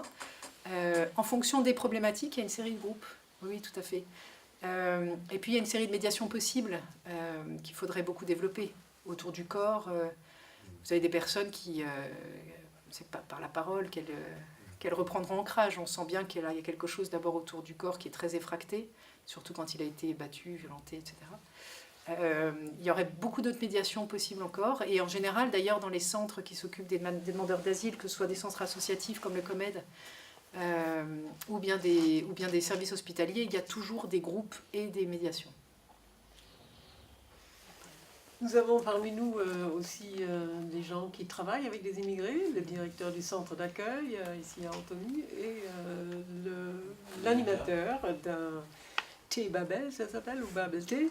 Babel Thé, c'était juste un projet qu'on fait avec les médiathèques aussi. C'est juste un projet en fait de rencontre entre les habitants, entre les bénévoles et les résidents. C'est dans une forme de speed dating qu'on fait une rencontre 2 fois par mois, jeudi, et on fait juste une réunion, on parle autour d'un certain sujet pour en fait casser le sens hiérarchique qu'on a en général dans les relations. Par exemple, quand on va dans une école, il y a un prof, il y a un élève. Quand on va à la préfecture, il y a quelqu'un qui vient pour demander, il y a l'agent qui travaille au service. Mais ici, c'est juste un sens de plus égaux. On est ensemble, je suis intéressé à connaître votre culture, vous êtes intéressé à connaître ma culture. Du coup, ça donne quelque part une voix, mais autrement que tu viens ici pour apprendre quelque chose. C'est plus dans le partage que de l'enseignement. Oui, mais en même temps, il y a la difficulté de la langue. Absolument.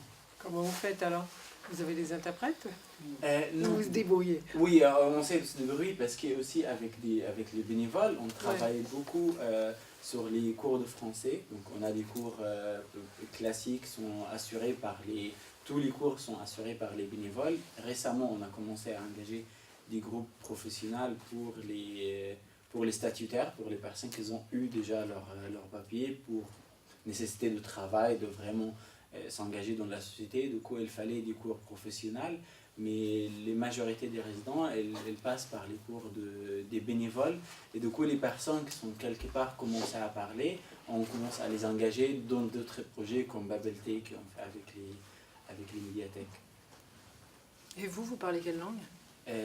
Anglais, arabe et français. Ouais, c'est quand même ça doit être utile aussi, enfin, je veux dire, Ah, tout le temps. L'anglais, oui, l'anglais, Parce c'est- que par exemple, l'histoire des résidents, c'est moi qui traduis l'histoire de arabe en français ou de anglais pour le français.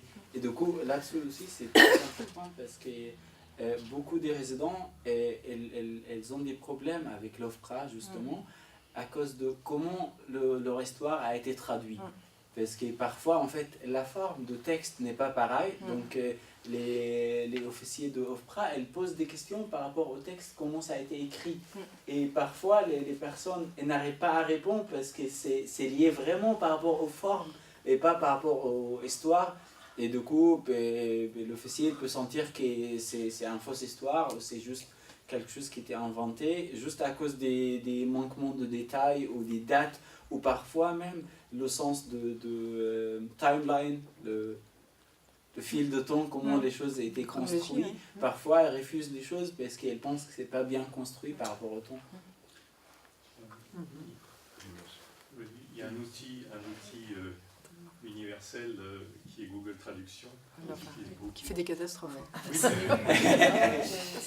J'entends bien, il faut bien faire avancer le schmilblick, hein, faut bien avancer. Bon. Mais ça, c'est très bien, c'est justement dans un cas informel, etc. Mais Après, encore S'il n'y a pas de contresens. non, le problème, c'est que quand c'est utilisé un peu plus administrativement, etc., on est en train, enfin, je dirige une recherche pour l'Agence nationale de la recherche où on retraduit les livrets d'accueil qui ont été traduits souvent un peu rapidement par des traductions, des logiciels de traduction, etc., et qui sont quelquefois, catastrophiques, avec beaucoup de malentendus dedans, et deuxièmement, qui n'ont pas du tout le niveau de langue requis pour quelqu'un, pour le quidam, quoi. Donc ça, c'est vraiment sans rire, ça aboutit à des sacrées complications. On a vu des traductions de mots qui sont d'une violence qui, quelquefois, vont avoir des conséquences dramatiques. Hein. Quand vous dites à quelqu'un qu'il est transféré, déjà le mot français n'est pas génial, ok, mais quand vous êtes au centre de la Chapelle, etc., qu'il est transféré dans un CAO, si vous employez le mot qui sonne, je ne vous dis pas, je ne suis pas arabisante, mais on a travaillé avec des arabisants là-dessus, qui évoque la déportation pour certains, je peux vous dire qu'ils ne sont pas là le matin pour partir. Donc, c'est pour ça que, bien sûr, j'ai envie de dire de manière informelle, et heureusement qu'il y a tous ces petits trucs, mais le problème, c'est que la question de la traduction a été finalement, au début, pensée un peu rapide, je pense, et quelquefois a fait du mal. Vous commencez. Il y a des Oui, non, mais j'entends. Vous voyez. Dans Babel-T, on peut imaginer Google Traduction. Pardon ? On n'a pas d'autre moyen. Oui, non, mais j'entends bien. Mais c'est un autre cadre. Ce n'est pas un cadre. Ce n'est pas un cadre administratif où il risque d'y avoir une conséquence. C'est un cadre d'échange minimal. Bien sûr, d'échange minimal. En ce qui concerne le problème linguistique, c'est depuis 17 mois, je suis dans la direction de CHUM. On fait très attention, par exemple, au recrutement de personnes. C'est vraiment dans le centre, quelle que soit l'origine de personnes que nous avons, on a un agent atelier qui parle la langue du pays. Ce côté, je crois que c'est, par exemple, on a 2 personnes d'origine afghane. C'est tous les dialectes en Afghanistan, Ourdou, Pashtun, persan, que sais-je, ouzbek, etc. Par exemple, ils maîtrisent. De ce côté, je crois que c'est. Dans le centre, on arrive à peu près autour de 17 langues, 16 langues, je crois que c'est total. Et je crois qu'on fait très attention dessus. L'équipe parle vraiment des langues pour pouvoir communiquer. Pour pouvoir communiquer, pour qu'il n'y ait pas malentendu. Deuxième chose, par exemple, c'est on a fait très attention quand j'ai repris la direction tout de suite avec CMP de la ville. On a pris le contact pour que, par exemple, les personnes qui inquiètent un petit peu dessus, là c'est vrai qu'avec la préfecture, c'était le parcours combattant en même temps, bras de fer entre préfecture et moi, donc c'est pour les personnes vulnérables, une prise en charge. C'est vrai que depuis là, on n'a jamais appliqué une prise en charge à ces personnes qui étaient vulnérables à trauma psychique, etc. dessus. Là, après une longue période de réflexion, depuis 2 mois aussi, on a mis par exemple cette permanence psy, au sein du centre. Tous les mercredis, par exemple, tous les 15 ans, c'est la personne, il peut entrer avec un psy et une infirmière spécialisée dessus, par exemple, pour qu'il vite son sac. Je crois que dans ce sens-là, c'est une prise de conscience, je crois que ça a commencé au niveau du département, même si au départ un petit peu très difficile. Faire accepter au département, parce que c'est quand j'ai mis la permanence médicale, c'est ARS qui dit que vous n'avez pas droit, je dis je vais le faire. Quand on a commencé, normalement, on n'a pas le droit de donner de cours français. Là, c'est la personne, quand il était avant l'obtention de titre de séjour, ou bien reconnaissance par le FRA, c'est la personne qui n'a pas le droit, par exemple, d'avoir le cours français. C'est aussi bras de fer avec la préfecture, j'ai dit, j'assume, grâce de bénévolat, c'est la personne, une fois qu'il met son pied dans le centre, s'il souhaite, il commence tout de suite le cours linguistique. Je crois que ce côté, c'est un petit peu ce dépit. On ne peut pas dire assez, le gouvernement précédent. Je crois que dans notre histoire, on n'a jamais vu autant de paquets. 2015. 2015, le pouvoir en place, par exemple, il a mis le paquet dessus. Il dit voilà, il faut traiter ce problème, il faut prendre en bras et corps. Je crois que ce côté, c'est ça. Et pour que ça perdure, voilà. Oui, Andrea. Alors, d'abord, merci du fond du cœur pour votre présence parce que, et de ce que vous avez partagé. J'entends beaucoup de comparaisons avec le travail que j'ai fait pour moi-même et que je propose dans les accompagnements pour les autres maintenant. Il y a quelque chose, il y a certains mots que vous avez dit, c'est sens, justice. Et pour moi, c'est ce qui est très très important, c'est l'absence de jugement. C'est d'accueillir, on parle de langue, mais pour moi, la première langue universelle, c'est l'amour. Et quand on accepte la personne telle qu'elle soit, quel que soit son état quand elle arrive, il n'y a pas besoin de mots. Et c'est dans cette acceptation et ce partage simplement de l'espace, même dans le silence, c'est ce qui est primordial pour moi. Et ma question est là-dessus, c'est quelle formation, parce que je souhaite m'intégrer en tant que bénévole dans une association, je suis déjà intervenue en tant que bénévole auprès des femmes, femmes battues et victimes de violences conjugales. Je suis sortie de cette association parce qu'il y avait tellement de guéguerre entre les différentes personnes en place qui devaient, entre guillemets, gérer. Je cherche maintenant à intégrer une association. Je suis bilingue, je parle d'autres langues aussi, donc voilà, à bon entendeur. Et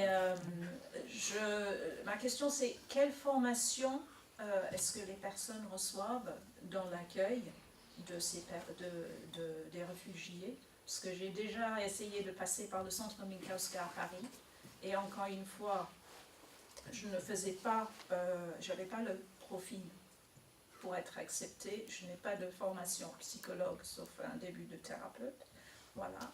Et quelle formation est-ce que ces personnes reçoivent pour être justement dans cette absence de jugement et d'acceptation de la personne en tant qu'être humain? Parce que pour moi, c'est une base, voilà. Est-ce que je sais pas si ma question est claire? Si. D'ailleurs, je pense que vous allez bien mieux répondre que moi. Moi, je suis dans... Enfin, on est tous des soignants, entre guillemets. On est tous... Si on travaille dans cet hôpital, d'ailleurs, c'est qu'on a tous... voilà, enfin, vous avez toutes les formations possibles, mais donc... je ne pense pas, enfin si probablement, mais en tout cas, je n'aurais pas pu avoir une consultation individuelle sans avoir un diplôme de psy clinicienne. Hein. Bien sûr, c'est pas anthropologue que je suis rentrée dans cet hôpital, même si c'est un hôpital ouvert et qui s'intéresse à d'autres formations. Mais donc nous, on a évidemment, quand on, je ne peux pas, je suis absolument d'accord avec ce que vous avez dit, c'est-à-dire qu'il y a évidemment une forme de rencontre, entre guillemets, j'essaie de revenir sur ce terme-là, qui se fait entre des personnes et qui passe probablement, alors si je le dis psychanalytiquement, ce qui est quand même ma formation initiale, il y a une forme de désir, entre guillemets, du psychologue, du soignant, qui est en face d'une personne dont il a envie de retrouver la vitalité, si vous voulez. Et puis c'est ça le point de départ, c'est-à-dire que nous, on est là pour ranimer quelque chose de ces personnes qui sont passées par la violence, etc. Et donc une forme de lien secret, que ce soit comme vous l'avez dit, le silence, hein, entendre une personne dire son histoire, en attester par le silence, c'est capital, et puis ensuite par la parole, qui redevient une parole de lien social ici, parce qu'elle a été brisée. Donc tout ça, ça fait partie de notre travail. Donc, et il faut qu'il y ait au départ, c'est certain, une forme d'accueil inconditionnel pour pouvoir commencer à travailler, c'est certain. Maintenant, en fait, le type d'accueil dont vous parlez, je crois que c'est typiquement un accueil, vous l'avez dit, de personnes qui travaillent autour de ces personnes, que ce soit dans un centre, dans une association, et à ce moment-là, je pense que vous pouvez en parler beaucoup mieux que moi, c'est-à-dire comment se fait l'accueil quand on a envie de travailler avec ces personnes, parce qu'on a envie de les accueillir, enfin, ça me semble important. Et depuis quelque temps, je crois que c'est à peu près depuis 3 mois, le règle de jeu a complètement changé. Alors, avant, c'est centre d'accueil et orientation qu'il y avait, maintenant c'est disparu. Alors, c'est ça. Maintenant, nous avons dit centre d'accueil et évaluation sociale. C'est eux qui le font, le tri. En fonction du tri qu'ils font, ils envoient les personnes dans le centre. Le centre, par exemple, il n'a pas son mot d'accueillir de tel ou bien de tel public. Je crois que le centre, ils ont commencé à se spécialiser. Par exemple, il y a des centres dublinés pour les personnes de Dublin, il y a des personnes, par exemple, primo-arrivantes, il y a des personnes, des procédures normales, des procédures accélérées. Un petit peu, c'était ça. C'est pour ça que, par exemple, à partir du 1er janvier, on va passer, c'est UDA, l'hébergement d'urgence, demandeurs d'asile. Donc, on va accueillir que de demandeurs d'asile. Voilà, dans ce sens-là, c'est pas nous que nous choisissons qui va venir et qui ne peut pas venir. La préfecture, à travers le centre d'accueil et évaluation sociale, il dit voilà, telle personne va partir tel endroit, telle personne va partir tel endroit. Je crois que l'accueil, une fois qu'il est arrivé, c'est vrai que c'est dans notre centre, c'est aujourd'hui à peu près centaines de bénévoles qui arrivent, ils font différentes tâches. À côté de ça, on a 4 travailleurs sociaux diplômés d'État. Diplômés d'État, c'est éducateur spécialisé, ou bien conseiller économique, social, familial, ou bien c'est animateur socioculturel. Voilà, c'est ça. À côté de ça, on a un petit peu agrandi l'échelle, c'est ça. Nous, on a mis aussi infirmière et donc un psychologue qui arrive aussi là pour détecter un petit peu le trauma, un petit peu prévention. À côté de ça aussi, on a élargi parce que sachant qu'il y a des personnes qui sautent terre, ils attendent, c'est un conseiller d'insertion et c'est un formateur, c'est vraiment professionnel, il prend ce côté. Ce que je veux dire, c'est l'accueil complètement spécialisé dans le centre, de plus en plus professionnalisé. Ce côté, soit on rentre dans une case, alors on dit voilà, on a besoin de tel type de compétences, en fonction de compétences, on prend par exemple, c'est pour accompagner le public que nous avons. Voilà, c'est ça. Par contre, les bénévoles, c'est dans différentes tâches avec les animateurs socioculturels, je crois que on a besoin, par exemple, c'est la compétence et le savoir-faire, c'est parce que sachant que les besoins d'une personne, ce n'est pas par exemple limité. Voilà. Monsieur Yves. Oui, vous avez parlé du cas d'Ibra et de la condamnation de son père quand il a épousé il a pris des affinités avec la religion catholique. Comment est perçue pour tous ces gens que vous voyez la religion des Blancs? Enfin, si je peux la poser comme ça, parce qu'en fait, c'est assez étonnant. Mais qu'est-ce que Il y a vous quand appelez même- la religion des Blancs? On va dire qu'on va chrétien en Inde, européen. C'est pas la religion européenne Et déjà, c'était le christianisme ici en Europe, la religion. Là, toute la religion, c'est dans les mêmes C'était lieux. le Moyen-Orient, c'était dans les mêmes régions. Peu importe, on peut quand même. Enfin, on comprend votre question. À nouveau, ce qui est très intéressant, c'est que nos patients sont d'abord issus de populations où généralement il y a un pluralisme religieux fort. Ouais.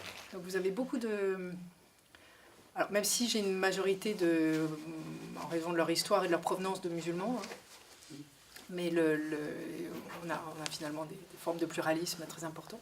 Ce sont quelquefois des personnes qui ont souffert directement d'une forme de radicalisme ou de crispation autour de ces questions religieuses, et qui ne les supportent plus du reste, la crispation. C'est-à-dire qu'ils vont chercher, et qui d'ailleurs, du coup, il y a une espèce de syncrétisme assez intéressant, en tout cas dans leur discours, qui est, on entend plusieurs fois, toutes les religions sont les mêmes, de toute façon, il est question d'amour. Voilà. On entend un patient qui va vous dire, de toute façon, on a le même Dieu. Et d'ailleurs, il nous arrive de saisir des figures qui sont communes entre le Coran et la Bible, la figure de Job, très importante en consultation, parce que c'est l'histoire d'un homme qui perd tout. Voilà, bon. La figure de Joseph, Youssouf, capitale. Donc il y a des figures comme ça qui sont communes. Hein. Voilà. En fait, allez-y. Non, c'est juste parce que c'est intéressant. En fait, moi, par exemple, je suis né dans une famille soufie. Du coup, on a étudié tous les livres. J'ai étudié le Coran par cœur, j'ai étudié le Bible, le Tawrat, le Tanakh. Et en fait, elles parlent tous au même sens. C'est juste, en fait, la politique d'un pays, ou l'économie, ou le système qui change, qui utilise, en fait, la manque d'éducation des gens, qu'il y a une certaine oppression, un certain mouvement radical qui sont dus dans certaines pensées politiques ou de certaines raisons politiques dans des régions.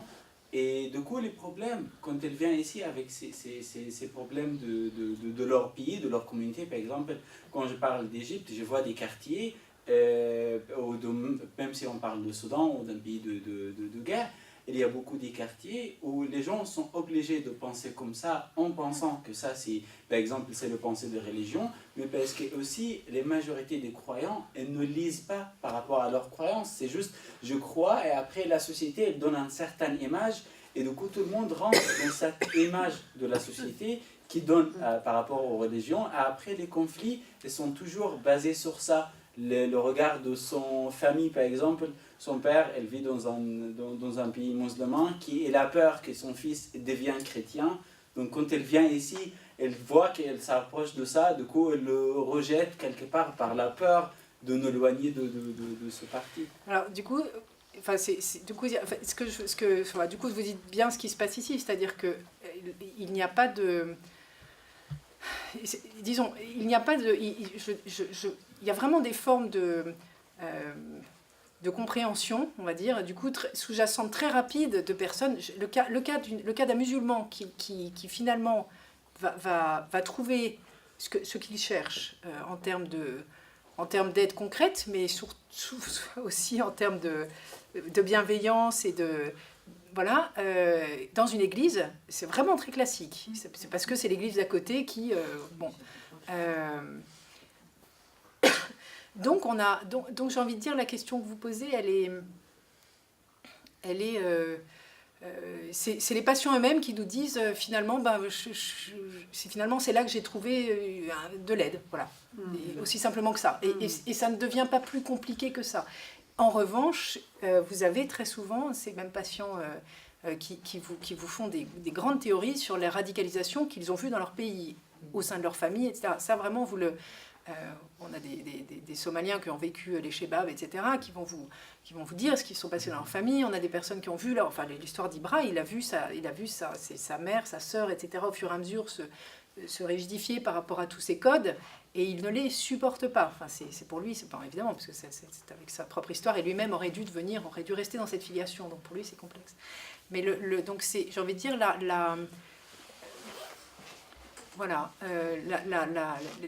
je trouve qu'il y a une très forte possibilité d'échange et de dialogue autour des questions religieuses, qui permettent aussi, d'ailleurs, à n'importe qui n'étant pas de cette religion ou n'ayant pas de religion. De fait, moi, je ne suis pas pratiquante, ce n'est pas, voilà, je ne parle pas à partir d'un discours qui serait celui de l'Église ou autre, pas du tout. Qui est très facile en fait à vivre. Pourquoi à nouveau? C'est parce que on est dans des formes alors vous venez en plus d'une est en plus d'une culture soufie, donc il y a peu de cultures, il y a peu de religions aussi ouvertes, j'ai envie de dire, à la pluralité et puis c'est une religion vraiment qui professe l'amour avant tout, enfin c'est vraiment au centre de cette religion, donc très tolérante, enfin bon. Même dans des cas de personnes qui ont été éduquées sur des formes beaucoup plus radicales, moi je trouve que c'est une question qui ne devient pas du tout un obstacle en fait, c'est ça que je voudrais dire, c'est-à-dire que dans leur parcours en France, je n'ai pas vu de... Bien sûr, il y a des personnes qui veulent aller à la mosquée et pas ailleurs qu'à la mosquée. Mais de là à être... à se sentir en désaccord ou à se sentir agressé, par exemple, par un discours catholique, ça, non. Vous voyez, c'est pas... Non, on n'en est pas là. Parce que souvent, ils ont souffert d'autres formes de radicalisme à l'intérieur de leur propre religion. Il me semble que ce qui est très important, donc avec les personnes avec qui je travaille, que ce soit religion ou autre, c'est qu'on puisse avoir foi en quelque chose, qu'on puisse intégrer ce fait d'avoir foi pour pouvoir se reconstruire. Moi, je ne suis pas du tout croyante en un Dieu, mais je crois en l'univers et en la nature, etc. Il y a une force, et cette force, elle circule en moi. Mais ça, c'est ma foi. Je n'ai pas le droit de l'imposer à quelqu'un d'autre, mais ce que je constate parmi mes clients et mes patients, entre guillemets, c'est que sans avoir foi en quelque chose, ils n'arrivent pas à se reconstruire.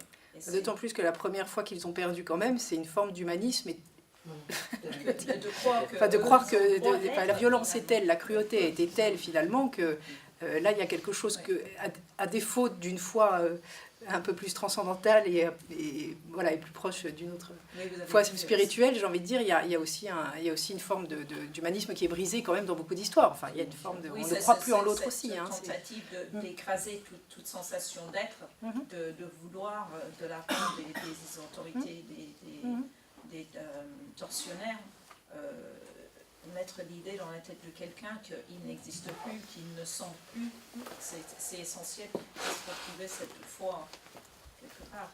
Après aussi, l'acte de justice fait que les gens vont sentir qu'ils ne croient en rien. Il y a beaucoup de personnes, moi je parle avec beaucoup de personnes qui disent « Oui, moi je crois au Dieu, je suis né dans une famille, blablabla, mais là je ne vois pas la justice, c'est où ?» Et du coup, c'est aussi une question qui fait vraiment...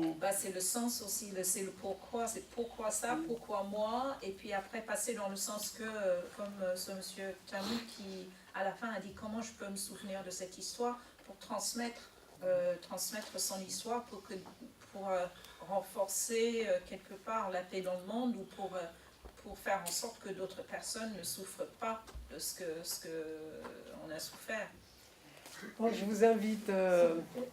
Bon, il y a une dernière question. Maintenant, tout d'un coup se lève. Soyez je bref. souhaiterais savoir si vous avez trouvé des spécificités dans l'accueil des mineurs isolés, dans la façon dont ils vivent leur trauma par rapport aux adultes. Complètement.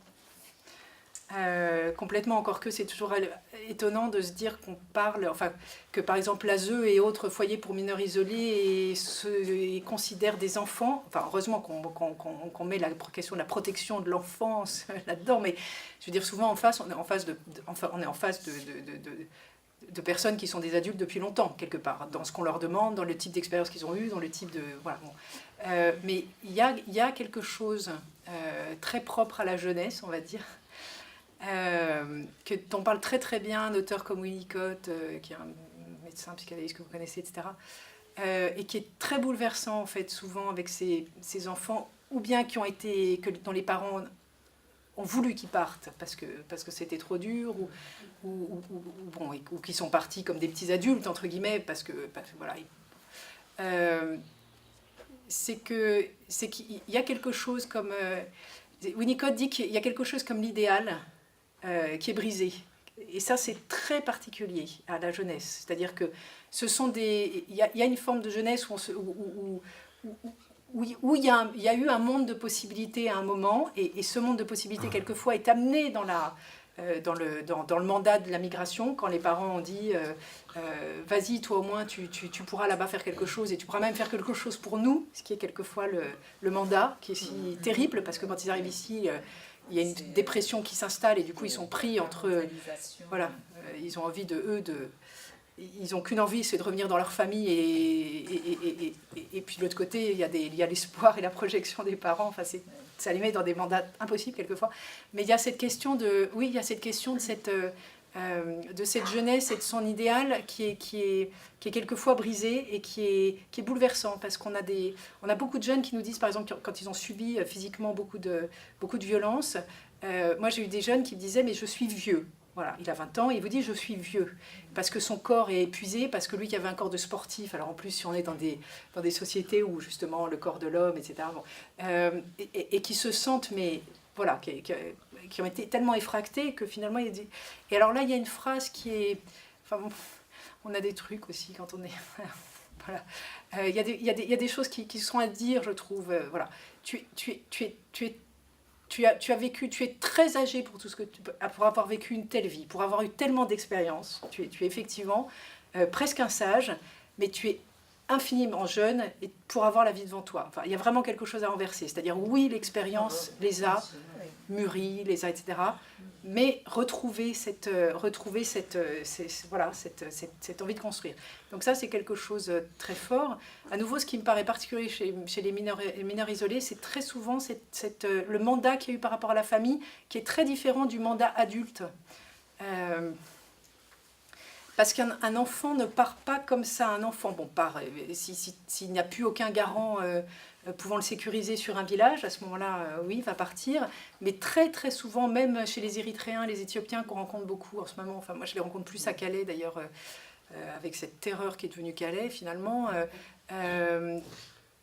ils sont partis souvent du même village en groupe, etc., avec le même espoir, c'est-à-dire échapper pour les Érythréens à la violence du service militaire, etc., et avec des parents souvent très éduqués, connaissant finalement par des réseaux anciens de parents partis, ayant quelqu'un en Angleterre, ayant quelqu'un aux États-Unis. Enfin, voilà, donc eux partent sur des mandats et la question de la séparation et de la perte chez un enfant n'est pas du tout la même que chez un adulte.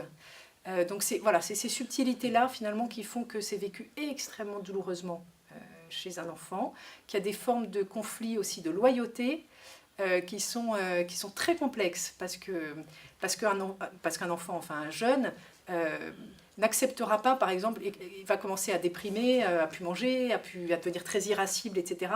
Et on est en face là de problématiques qu'on retrouve, j'ai envie de dire, chez un adolescent. Hein. On retrouve ces problématiques-là à ce moment-là, c'est-à-dire des formes d'enfermement, des formes de... et puis une très grosse difficulté à verbaliser qui fait que ça va être le passage à l'acte en premier. Donc on va retrouver des problématiques jeunes, oui. Jeunes. Dernière question. Oui, je voulais vous remercier pour cette conférence qui est extrêmement intéressante. Et je voulais reparler juste de l'importance de la communauté et dans mon expérience professionnelle, je vois beaucoup de femmes qui souffrent de l'excision et qui sont seules, en fait, qui n'ont pas d'homme avec elles, qui ont des enfants. Et je voulais savoir si vous avez d'autres adresses que la Maison des Femmes. Pourquoi pas la Maison des Femmes? Si, la Maison des Femmes, bien sûr, mais... Il y a beaucoup d'associations maintenant, je crois, qui travaillent sur ces questions. Il y en a une série. Alors, effectivement, Anthony, je connais moins bien que le 93 dans lequel je travaille, mais il faudrait vraiment regarder au niveau des associations, sachant qu'autour de l'excision, on est, heureusement d'ailleurs, de plus en plus... conscient de ce que ça veut dire pour certaines femmes, de ce qu'elles doivent finalement quitter absolument si certaines veulent sortir de ça. Et puis l'OFPRA est un peu plus regardant aujourd'hui. Enfin, vous avez des enfants que les femmes amènent, qui sont du coup protégés contre, entre guillemets, l'excision. Du coup, la mère est protégée en France. Même si elle a déjà été excisée, mais elle est protégée parce qu'elle est parent d'eux, enfin, etc. Donc ça, c'est des choses qui, je trouve, qui en 2-3 ans, sachant qu'à l'OFPRA, il y a un groupe d'ailleurs excision, enfin, sur ces questions-là, sur ces violences. J'ai envie de vous renvoyer à des associations, mais je ne connais bien que celle du 93, puisqu'on travaille avec elle. Mais je suis sûre qu'il y en a. Je suis sûre qu'il y en a ici. Je ne me rappelle pas. Mais oui, il y a la grande Maison des Femmes qui est bien et qui d'ailleurs va beaucoup plus loin que ça, hein, puisque la Maison des Femmes, est un lieu médical qui permet des opérations. Mais je suis sûre qu'il y a des associations. Mais éventuellement, voilà, je peux chercher. Voilà. Oui, Il y a des avocats oui, oui. et qui défendent bénévolement les excisés ou ceux qui sont menacés d'excision. Donc, voilà, je vous invite, merci d'abord à notre invité d'avoir été aussi généreux.